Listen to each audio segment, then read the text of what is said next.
Suppose the refractive index mu is given. Mu कैसे given है? A plus b upon lambda square, where a and b are constant. ये दोनों constant हैं तो इनको as it is रहने दो। अभी कह रहा है कि लैम्डा जो है वो वेवलेंथ है, लैम्डा वेवलेंथ है, ये तो लिख ही लेंगे, वेवलेंथ है, ठीक है।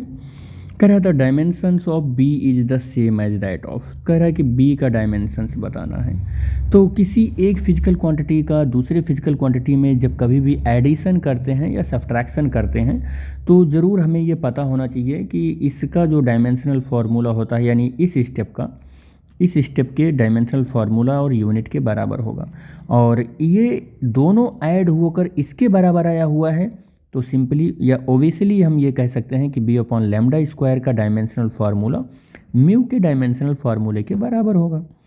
और म्यू एक डायमेंशनलेस फिजिकल क्वांटिटी है तो हम ऐसा कह सकते हैं कि ये 1 हो गया।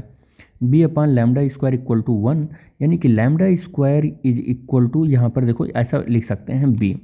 इट मीन्स हम ये देख रहे हैं कि डायमेंशनल फार्मूला ऑफ बी जो है वो लैम्डा स्क्वायर के डायमेंशनल फार्मूला या यूनिट के इक्वल होगा। और लैम्डा जो होगा ना उसकी जो फिजिकल क्वांटिटी हो, फिजिकल यूनिट होती है वो मीटर स्क्वायर होता है।